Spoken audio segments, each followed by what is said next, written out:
Good afternoon, everyone. I'm Scott Snyder. I'm the president of the Korea Economic Institute of America, based in Washington, D.C. And we've had a really good discussion so far at the 2025 Chairs Forum. I'm very grateful to have the opportunity to be here, grateful for the invitation. But I'm also a little bit anxious and nervous because we just had this morning the session with Tom Christensen, who is a world-renowned China specialist.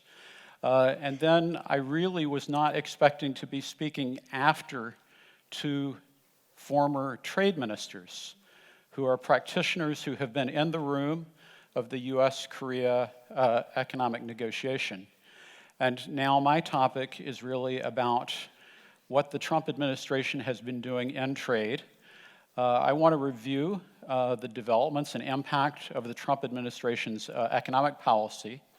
And I also want to reflect on the extent to which the Trump administration has navigated a dramatic turning point in both the U.S. trade relationship with the rest of the world and also in the U.S. Korea relationship.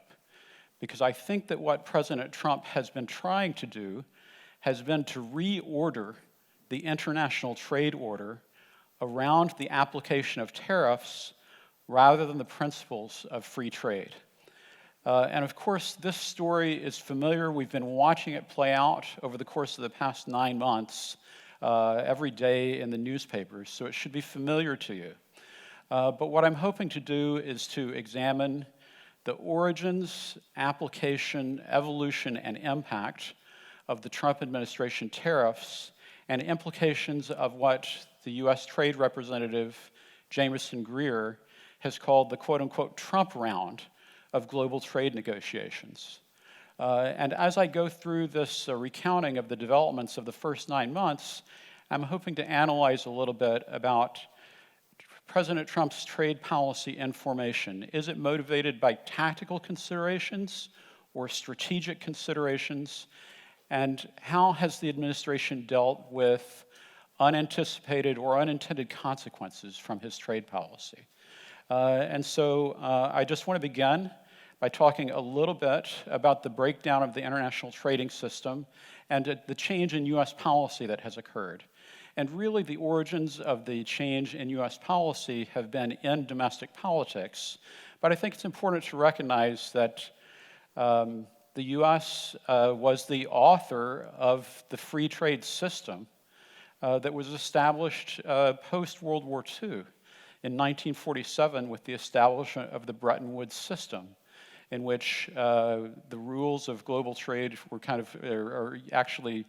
the U.S. was the free trade leader of the free world against the socialist world, and the U.S. drove and developed a system that involved assurances related to the dollar as a reserve currency and tried to promote transparency and reciprocity and non-discrimination rules in trade.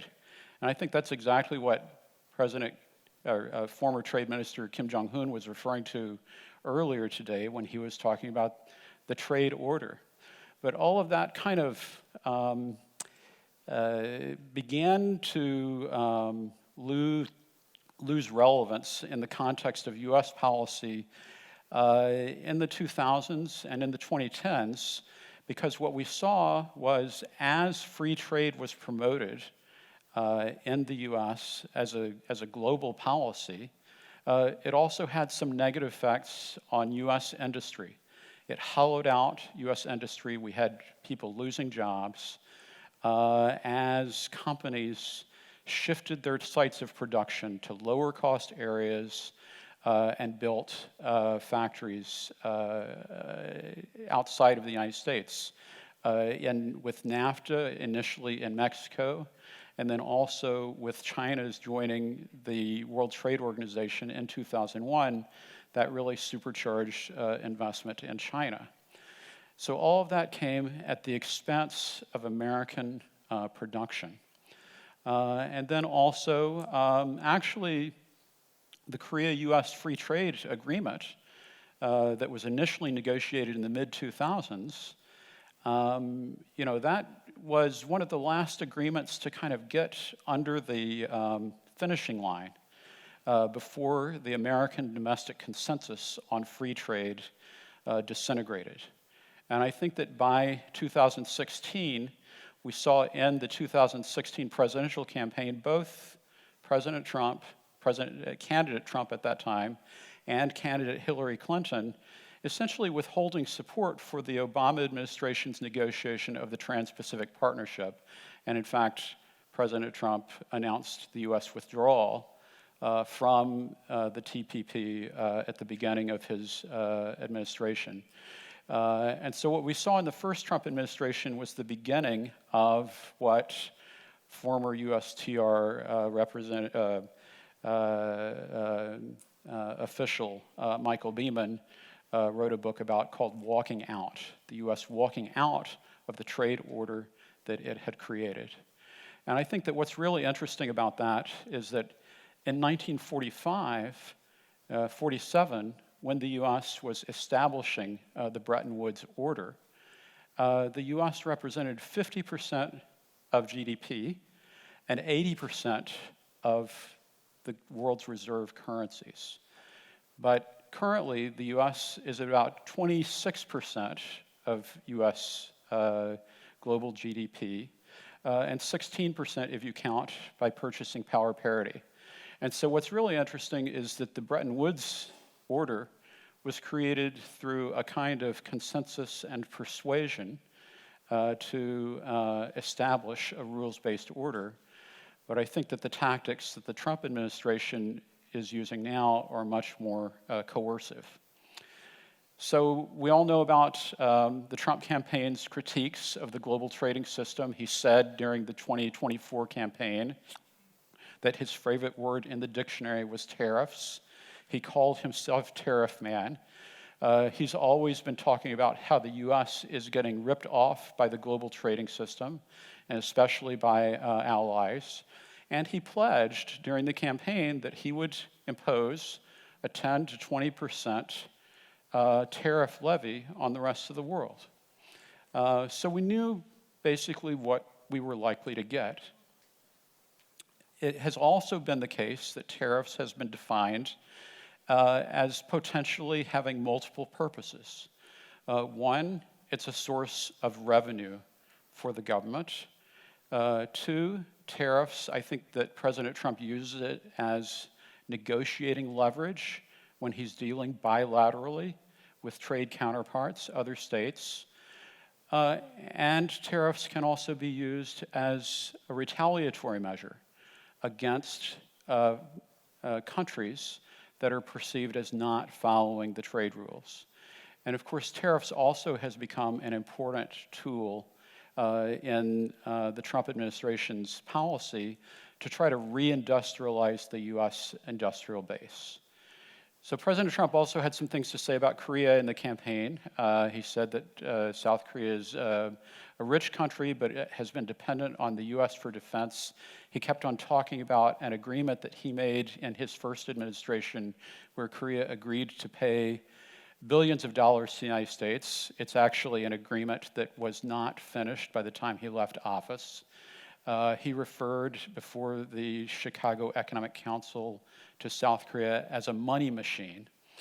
And he's made a lot of different kinds of statements about the economic and security dimensions of the relationship that I think everyone is aware of, but it remains to be seen how all that is going to play out.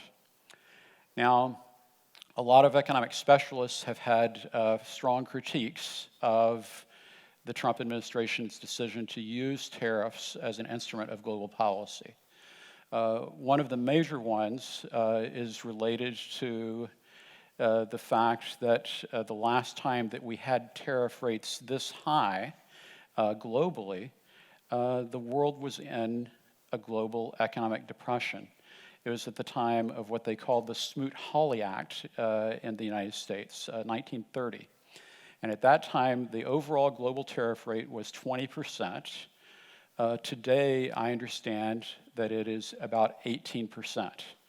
So for American economists who are studying the impact of Trump administration tariffs, there's a very nice study that has been conducted at Peterson Institute by Warwick McKibben and Marcus Noland and several other authors. Essentially, the expectation that most professional economists have is tariffs will increase inflation and decrease global growth. And the reason why it will decrease global growth is because it's impediment to the free flow of trade. And I think that we've already seen anxiety about rising interest rates resulting from tariffs from our Federal Reserve, and it's actually been a reason why there's been hesitation about cutting U.S. interest rates this year. Another impact of tariffs is that companies around the world are having to grapple with a new investment environment. They have to think about the impact of tariffs both on costs of production and inputs and on the costs of sourcing in their supply chains. And they're also worried about the impact of passing on costs to their consumers. But I think the biggest impact of the Trump administration's tariff policy so far, because it has been so variable from day to day and week to week, is that it has generated a lot of uncertainty in the business world that is generated by the tariff rate fluctuations. Now, I also just want to go back and say something about the Biden administration, because actually the Biden administration following the first Trump administration shared some of the same goals that the Trump administration has had related to the tariff policy, and that is they wanted to reindustrialize. They wanted to revitalize the U.S. industrial base. But they used different tools. They used, instead of tariffs, which I would argue is on the coercion side, they used incentives, they used subsidies. And so we had the discussion about the Inflation Reduction Act and tax credits that were created. And we had the CHIPS and Science Act, which essentially set aside large amounts of government funds to provide subsidy for semiconductors and other critical industries. The Biden administration also had a policy that was concerned about China. Tom Christensen talked about it this morning, the small yard, high fence. And we saw the Biden administration strengthen export controls, especially on advanced technologies. And in fact, the Biden administration did not remove the tariffs in key areas related to China that had been imposed in the first Trump administration. But under the second Trump administration, we've seen the carrots of government incentives replaced with sticks under tariffs. And the initial phase following our 2024 election, we initially saw President Trump tweeting about the U.S.-Canada-Mexico trade agreement and also about Chinese complicity as a source of fentanyl, and that also was discussed earlier today. Also, it was fascinating, on Inauguration Day, in his inauguration speech, President Trump announced the establishment of the External Revenue Service. Now, I'm used to receiving notices from the Internal Revenue Service about taxes, but now we have an External Revenue Service that is calculating the returns from the application of tariffs. And also, the Trump administration, in its initial days and weeks, looked at executive orders. They reviewed existing authorities to lay the groundwork for a new policy. And I just want to go through and lay out some of the tariff instruments that have been applied in line with President Trump's campaign pledge to impose reciprocal tariffs on all countries. He did that based on 1934 Reciprocal Tariff Act, thus the name reciprocal tariffs, even though it's really a unilateral application of a tariff to others. And then there's also, I should say, the 10% base is a universal tariff that he has applied. Now, interestingly, the authority for those tariffs was cited as the International Emergency Economic Powers Act of 1977. And I'll talk a little bit more about the status of that particular act. But it enabled President Trump to move very quickly to impose tariffs around the world. A second authority under which the Trump administration has applied tariffs is what's known as Section 232 of the Trade Expansion Act of 1962. And that act is primarily used to protect sectors critical to national defense and infrastructure, to protect industries that you need in order to be able to maintain a national security base. And so we saw early on 50% tariffs on steel, aluminum. There's tariffs that have been applied on copper. But then more recently, we've seen the Trump administration kind of stretch the scope of the definition of Section 232 by applying tariffs even to furniture and light trucks, not items usually thought of as part of national defense and infrastructure. And then there's also sectoral tariffs on semiconductors and pharmaceuticals that apparently are in the pipeline. Another authority under which the Trump administration has applied tariffs is Section 301 of the Trade Act of 1974. It was applied to Chinese ships, foreign-built car carriers, and LNG carriers, and other transportation and infrastructure equipment, and also foreign fishing company importers. And then there's another one that I just want to mention, which has been referred to as kind of the backup authority, not yet used, but that could be used in the event that the Emergency Economic Powers Act authority is declared unconstitutional, and that is what's called Section 338 of the Tariff Act of 1930, which was actually the Smoot-Hawley Act. Now, it's also been interesting to watch the private sector respond to the incoming Trump administration. And I just want to note some ways in which some of the companies have responded. One, we saw many, especially tech companies, IT companies, make million-dollar contributions each to cover the costs of the Trump administration's inaugural activities. They also got very good seating. If you were watching the inauguration, they were just behind the president as he swore his oath. We've also seen the Oval Office used as a venue for the declaration of substantial investment pledges. And in the early days of the Trump administration, we saw TSMC, we saw SoftBank and Masayoshi Son, together with OpenAI and Oracle. We saw Apple, Johnson & Johnson, Eli Lilly, and also Hyundai Motor. And another strategy that corporates have tried to use to deal with the Trump administration, where they have existing investments already in the United States, has been to try to shore up support at the state and local level and actually transfer that support into a kind of bottom-up strategy for trying to influence the Trump administration. And so that means basically if you have a factory in Georgia or Texas or Michigan, you try to work with the governor or representatives from those states to try to send messages to the administration not to interfere with those particular investments.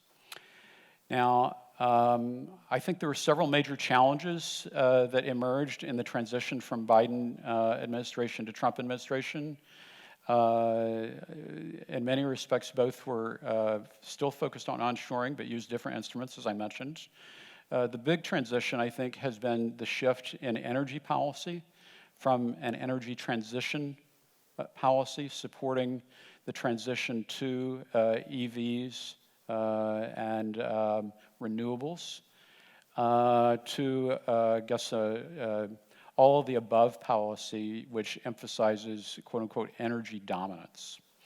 And so this generates a different set of winners and losers. I think that one of the really interesting examples of how companies have adapted to that actually was related to Hyundai Motors' Meta plant that was built near Savannah, Georgia. And of course, that investment was pledged by Hyundai Motors Chairman Chung Wi-sun together with the Biden administration, with President Biden. But it was completed earlier this year in the Trump administration. And of course, they're moving forward, but they've retooled their production to focus less on EVs and more on hybrids to try to respond to this potential anticipated shift in demand from the U.S. consumer in the context of the end of tax credits. So that's just one example. I also want to talk about, it was referred to this morning, Liberation Day, April 2nd. I think what was really interesting about that particular day, we saw the big chart. Everybody was looking for their country's names. We saw basically a set of percentages that represented the intention to apply tariffs that was a lot higher than a lot of people expected. And also, it turns out it was based on a formula that roughly focused on balancing trade. It essentially took the trade deficit and used a formula in order to come up with a number. And another factor that I think was considered was related to the exposure of various countries to China-centered trade and supply chains. Tom had a great discussion of that earlier today. But what was really interesting is that over the course of a very short period of time, the U.S. markets tanked. Double-digit drops in the value of the market. And the other thing that was interesting is that President Trump responded to that by imposing a 90-day freeze on the application of his tariffs in order to allow different countries to be able to come and negotiate. And of course, that was what was called the 90 deals in 90 days period. Now, I just want to mention some of the expert assessments of the Trump administration's tariff policy. Chad Bown and Douglas Irwin in Foreign Affairs said that so many of the problems that the Trump administration identifies in the U.S. economy have their origins at home. Beating up trading partners not only fails to resolve these underlying problems, it also harms the U.S. economy while fostering foreign resentment and retaliation that compounds the damage. That was actually written before Liberation Day. Peterson Institute President Adam Posen said that following Liberation Day, the Trump administration has, quote unquote, switched the U.S. role from global insurer to extractor of profit. And CFR President and former USTR, U.S. Trade Representative in the Obama administration, Michael Froman, declared the death of the global rules-based trading system, blaming it in part on China and in part on the U.S. And actually, he might have even mentioned something similar to what former Trade Minister Kim mentioned, abandoning a rules-based order for a powers-based order. And he argued for the establishment of a plurilateral agreements among countries that are interested in maintaining rules-based order as a replacement for what had previously existed before Liberation Day. Now, the Trump administration also defended itself, and a couple of quotes. Actually, Peter Navarro is often mentioned as the architect of the tariff policy. He just appeared last Friday at the Council on Foreign Relations in Washington, D.C., and he basically made the argument that you can't lead the international free trade order unless you're able to produce the things that that order needs. So his argument is basically very much tariffs for rebalancing and tariffs for national security. U.S. Trade Representative Jamieson Greer, on the 200th day of the Trump administration back in August, published an op-ed in the New York Times that I think was probably the most comprehensive and articulate defense that the administration has offered so far. In that article, he said that by imposing tariffs to rebalance the trade deficit and negotiating significant reforms that form the basis of a new international system, the United States has shown bold leadership to address what policymakers long considered intractable problems. Rather than relying on a quote-unquote drawn-out dispute settlement process, the new U.S. approach is to closely monitor implementation of the deals and swiftly reimpose a higher tariff rate for non-compliance if needed. So obviously what that means is no more multilateral dispute resolution mechanism. The U.S. will retain its own ability to take action when and how it chooses in order to punish perceived violators of a balanced trade order. Now, there's some emerging battlegrounds over the application of tariffs. There are three that I just want to talk about. One, the IEEPA authority that had been used by the Trump administration for the Liberation Day tariffs. That's been litigated by the Court of International Trade. They found that the IEEPA authority is unconstitutional, and now it's going to receive a hearing on November 5th at the Supreme Court, and so there should be a ruling on the constitutionality of that authority probably early next year. There's also been a political dimension related to the application of tariffs, and that has been primarily Democratic-led efforts in the U.S. Congress, mostly among Democratic senators, to try to push back on Trump administration authorities to impose tariffs. And that would mainly occurred focused on Canada back in the spring, but the Democrats really could not draw support from Republicans. And so that political effort has failed.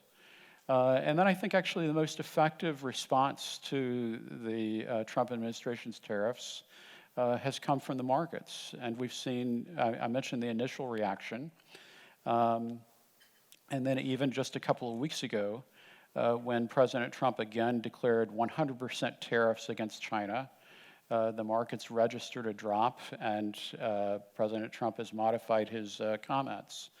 And so I do think that if there's one factor that has been effective at countering the Trump administration's efforts to pursue its tariff policy, it's actually been the response of the market. But it also raises an interesting question, because we saw a pretty remarkable drop initially, and then we've seen these deals that have come out, applied gradually, and it appears that maybe the approach of warming up the water in order to get it to a boil might be a better factor in terms of winning market support. Now, I want to talk a little bit about country responses to the administration's tariff announcements. China immediately retaliated and escalated. Canada and the European Union did something a little bit different. They basically played tit for tat. They made a threat for retaliation with room for negotiations. And Asian countries like Japan and South Korea disavowed retaliation while continuing to seek a negotiated pathway for settling tariff rates. And I think that this represents a recognition that contribution to escalation would be tantamount to self-harm. Now, Korea and I think all observers were watching closely the initial deals between April and June. The UK was the main one that made a deal, and it toyed with some kinds of expanded market access for U.S. exports and purchase agreements, in the UK case for Boeing aircraft. We also saw a July 2nd deal, which set Vietnam's tariff rate at 20%, and with a 40% tariff on transshipment from China. And Tom talked about that a lot this morning. And then I think that the South Korean side also was watching very closely the initial rounds of negotiations with Japan. And of course, Korea was in a particularly awkward situation because of the political paralysis that existed here. And I don't necessarily want to go into too much detail about that, but I would just note that there was basically the timing of the snap election on June 3rd gave the electoral winner only 35 days from the inauguration to the deadline. And we saw some contact by the acting government during that time, but ultimately things really didn't get going until it was clear who the democratically elected successor following impeachment would be. So President Lee Jae-myung appointed Yeo Han-gu as his trade minister, and he started chasing down the U.S. trade representative and the commerce secretary, and then was joined by other senior officials to try to come to a deal. Now, what's really interesting is that there was a second delay before the at that time, July 9th deadline. And I think that this one is very interesting because President Trump just issued letters to major negotiating partners extending the deadline to August 1st. It provided momentum for new trade negotiations. It also meant that staff-level negotiations would not be possible. Only broad framework pledges that would set the overall direction of trade would be possible in that kind of time frame. But what that also means is that basic terms could be subject to misunderstanding. And I think that this is an appropriate moment to stop and just make the observation that President Trump, I think that in terms of broad strategy, he knew that he wanted to rebalance the international trading system. In terms of tactics, it seems like he's just trying different things to see what works. But what that also meant is that they've been actually relatively agile as they've shifted in terms of their approach. And I think that this pushing back the deadline is one thing that we've seen. Some people refer to that as Trump always chickens out, taco. It remains to be seen if that happens every time. But I think we know the direction that things are going in. There are other challenges that are navigated depending on circumstances. Now, South Korea's approach toward the tariff negotiations, we had a really good conversation with two former trade ministers who know this in detail, so I'm not going to go into great detail, but I would just say I thought it was very important that President Lee Jae-myung stated a clear objective for South Korea to ensure that at least that South Korea will not be placed in a more disadvantageous situation compared with other countries, and that South Korea was seeking a quote-unquote mutually beneficial and sustainable outcome. And then we saw this, I would say, dogged pursuit by senior Korean administration officials to try to arrive at an agreement with the U.S. officials. And I think that Minister Yeo met with Commerce Secretary Lutnick in at least 3 or 4 different locations in 3 weeks. But what really stood out, I think, in the South Korean approach that was different from some of the others was this distinctive offer in shipbuilding. And Tom already talked about it a little bit, but I also want to say that this is a very interesting area, just as a new area of potential cooperation between the United States and South Korea, because it promises to marry South Korea's shipbuilding prowess and U.S. technology needs with the potential availability of U.S. shipyards and a clear U.S. strategic interest, given the disadvantages of South Korea's, of the United States' ability to compete in terms of producing ships against China. For South Korea, it was an opportunity to potentially open up some new sales markets, new supply relationships with the United States, and also maybe to integrate itself with the U.S. as a potential future defense supplier. and it emphasized an aligned set of security needs with China. Tom already mentioned some significant barriers, U.S. legal barriers, the Jones Act, restrictions on sharing of strategic technologies, doubts about the state of American shipyards that would require enormous investment in plant, in workforce, and in the development of supply chains. So we'll have to see how that develops. I think one thing that was very tough for Korea in the context of the negotiations in July is that the U.S. focused initially on lining up agreements with Japan and the European Union, and then pressured Korea to come up with a commensurate large investment number. And we know some of the things that were included in that: shipbuilding, LNG. Initially, it appeared that the numbers were being pledged without designating any timelines for implementation. So in that context, it's easy to throw up big numbers, because if you have trouble meeting it, you just lengthen the deadline 10 years, 15 years. The other challenge, I think, that the Korean negotiators faced, referenced earlier today, was there really was not very much space or time for the existing chorus FTA to be considered. And so South Korea lost the advantages that it had negotiated through the chorus FTA. And then another big, I think, pressure for Korean trade negotiators was that it was also clear that coming to a framework agreement was an essential step towards securing a Trump-Lee Oval Office meeting. And I've listed the outline of the U.S. Korea framework deal. I don't want to spend too much time on this because we've already talked about it. Same tariff rate as EU and Japan, $350 billion of investment commitments to be determined. No concessions by South Korea to open the rice and beef sectors, but also no exceptions for 232 sectoral tariffs on steel, aluminum, or copper. And it did not touch on digital services. So really just a set of pledges that were pretty vague, but enough to get to declare that you had an agreement.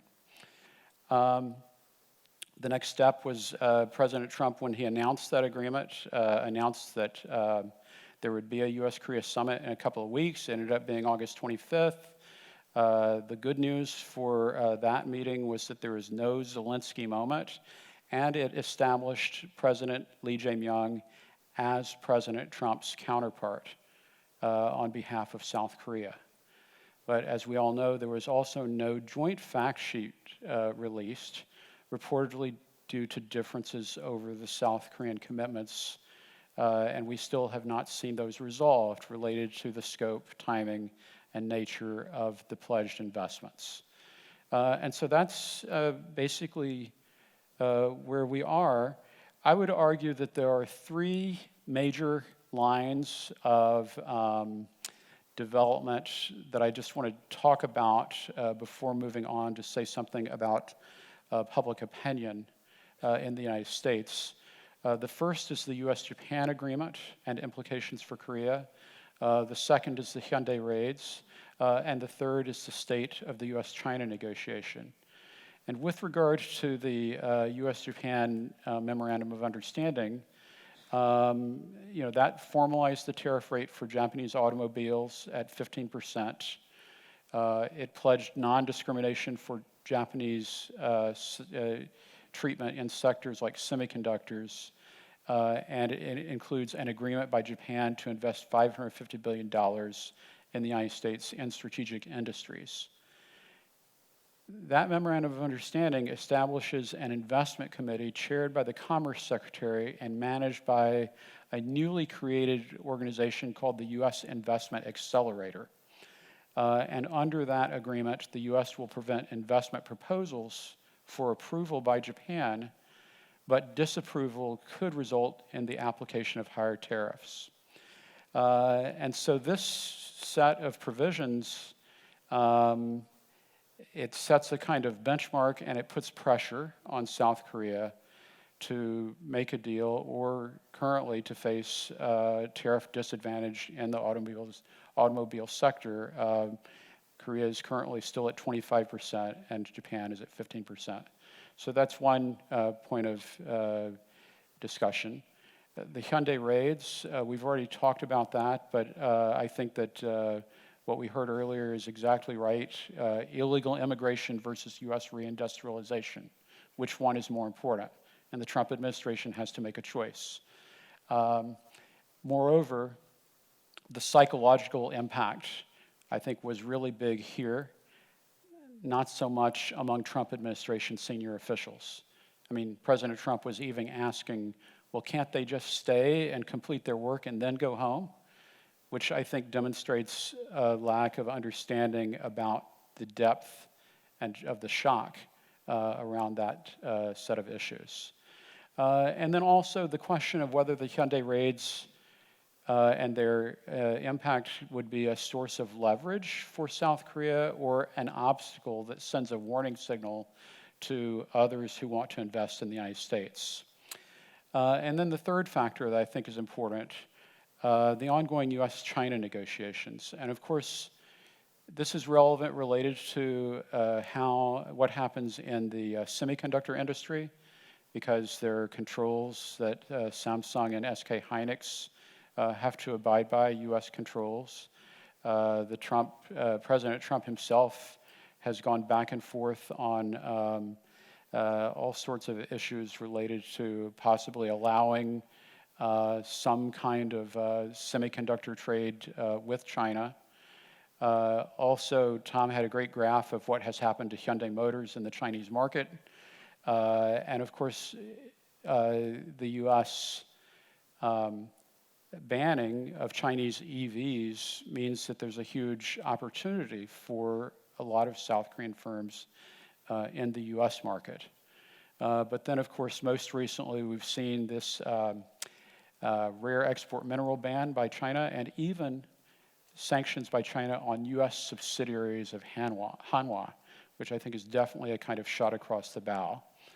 And so essentially we have this framework of China-U.S. weaponized interdependence as the framework for what I would call a roller coaster ride related to tariffs between the U.S. and China, and we'll see how that plays out. Now, before I conclude, I just want to make a couple of observations relating to some polling that my institution, Korea Economic Institute, has been doing. These are polls of American attitudes toward foreign investment. One of them asks about the source of foreign investment and their impact on American receptivity. And German and Japanese firms do the best with support in the 70s. South Korean firms are in the 60s. But American openness to investments from China is considerably lower, only 35% for support for investments in the United States from China. And then we also do an annual survey of over 1,000 respondents conducted with YouGov. And what's really interesting about the result from this survey that we just completed last month is that it shows that Americans would prefer to keep tariffs on South Korea at even lower levels than other major trading partners. But generally speaking, Americans are really not enthusiastic about the application of tariffs generally. There's a high degree of caution regarding increasing tariffs among the American public generally. And most Americans believe that tariffs on major American trading partners should be kept the same or should be decreased. Fewer Americans thought that tariffs should be increased on South Korean goods than from goods from our major trading partners. And also, American public support for the Trump administration's policy toward Korea is only about 30% right now. But mostly that's because Americans are really not sure about the direction of U.S. policy toward Korea, rather than that they're necessarily opposed to the current policy, but very relatively low support rate. Also, I just want to mention, as I've already talked about a little bit, economists expect tariffs to slow global growth and raise inflation. There's a recent WTO report that talks about outpaced expectations for this year because of AI and anticipation of tariff hikes, but an expectation of slowing global exports by a few tenths of a percentage point in 2025 and 2026. And also another concern that I think is worth flagging is that some economists have talked about how American tariff policies can risk endangering the role of the US dollar as a global reserve currency.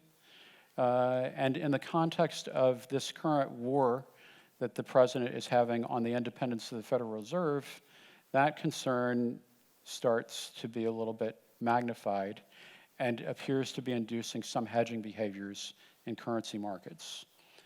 And then the last point that I'd like to make is that, at this moment, is that President Trump himself seems to have brought from his real estate experience an ability to leverage risk as an asset or to maintain a higher risk tolerance than maybe other people would prefer. And so he seems to be poised with his tariff strategy to try to find ways to help the U.S. profit from disruption in the international trading system. I've already talked a little bit about the challenging issues in the tariff negotiations. These are ongoing. I don't necessarily want to spend too much on this because we'll have to wait and see exactly, what comes out. But I would say that the shoe that has yet to drop so far has been that we have not yet seen the tariff framework negotiations intersect with the security dimension of the relationship. And I would argue that that is probably the big question, whether or not at this point in President Trump's mind, because after all, economic security and tariffs are also about national security. Does it mean that he can drop his insistence on the idea that allies need to be paying more for cost of troops in Japan and South Korea? We also have a process in the Pentagon related to our national defense strategy that is underway and that is focused on redefining the U.S. priority in some way, and we don't yet know the outcome of that.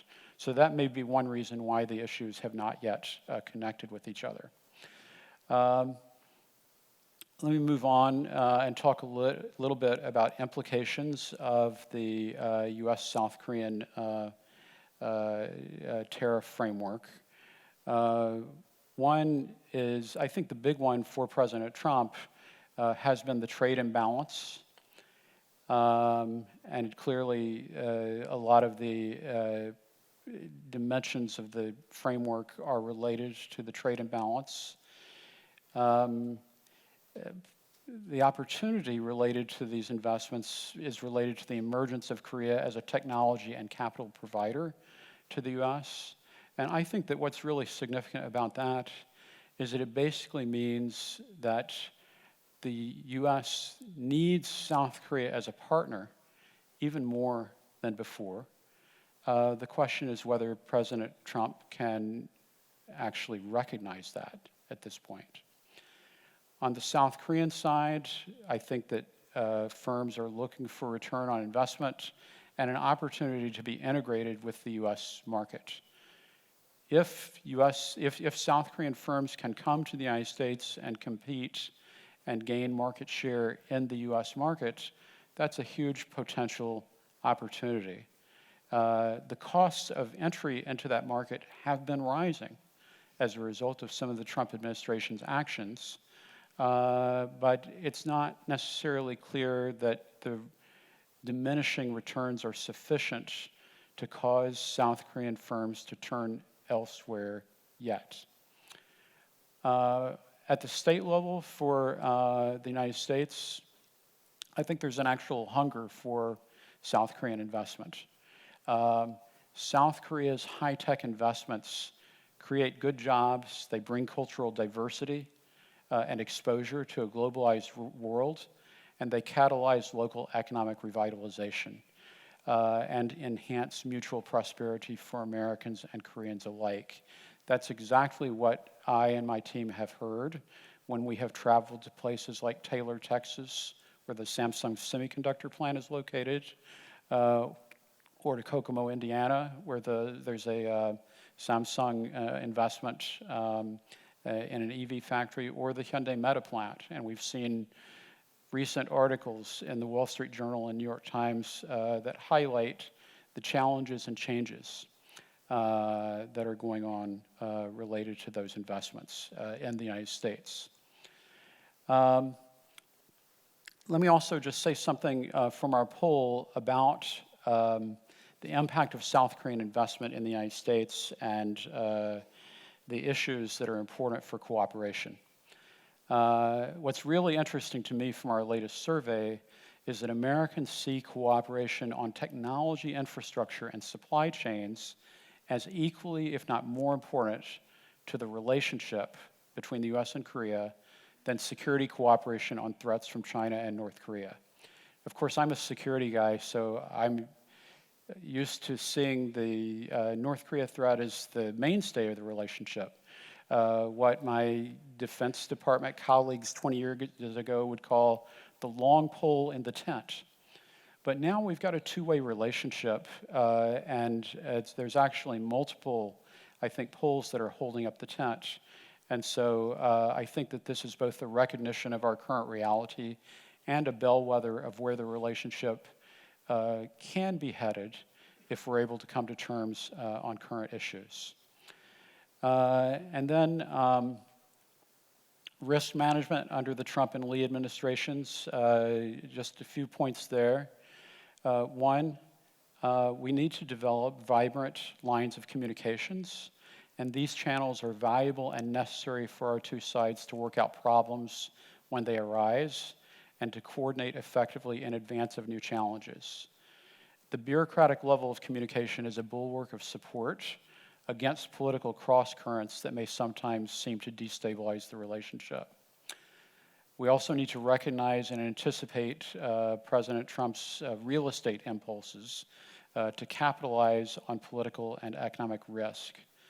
Strategies that others have used to manage Trump risks include the New York Times headline advice, quote unquote, smile, flatter, barter. Study his communication patterns and his inner circle. Mobilize support from within to reaffirm his positive inclinations while attempting to ensure that potential negative outcomes to one's own interests carry high political costs. Utilize existing relationships to shape his environment and views to the extent possible. Exploit transactionalism rather than fighting transactionalism. And then engage without confrontation. Don't avoid Trump. Sell Trump. Keep selling him by keeping in his mind his own benefit calculus, both at the personal, political, and institutional levels. And then I have some recommendations for Korean business. Accept Trump unpredictability as a given and strive for agility and response. President Trump's deep predispositions and his biases are now well known. Don't expect strategy from the Trump administration. Expect highly personalized and tactical choices framed by deep-seated and long-held baseline views. Second, recognize that the Trump administration is trending towards state capitalism. This, I think, is one of the most shocking developments of the second Trump administration, and that's the introduction of business into the affairs of government, including in the ways that President Trump thinks about his own role. After all, he wants to come to the APEC CEO summit more than the leaders meeting. And he's talked about securing a golden share as the price for approving Nippon Steel's acquisition of U.S. Steel. He's talked about securing a U.S. government stake in Intel and negotiating a premium with the NVIDIA CEO in exchange for access to the Chinese semiconductor market. Third, strengthen direct communication with Trump if possible. seek ties with his direct lieutenants, and find ways to establish as a direct line of communication as possible. Frankly, a Chebo golf outing with President Trump at Mar-a-Lago, in my view, is long overdue, and I only regret that I hadn't recommended 2 years ago that somebody actually buy a share in a membership at Mar-a-Lago, because the price and value of the membership has gone up by about 4 or 5 times. Fourth, strengthen crisis communications capabilities and networks. Nobody was expecting the Hyundai raid, but it was a test for crisis communications. There was a need to deliver a counter message regarding the purpose and rationale for Korean businessmen in the U.S., as well as for why is it in the U.S. interests. I think that that kind of message requires amplification in the current environment. Finally, I would offer that there is still space for the U.S. and South Korea to work together if we are able to promote the resiliency of a U.S.-South Korea alliance forged in blood and powered by ships, batteries, and clean technology. Thank you for your attention. 네, 강연 감사드립니다.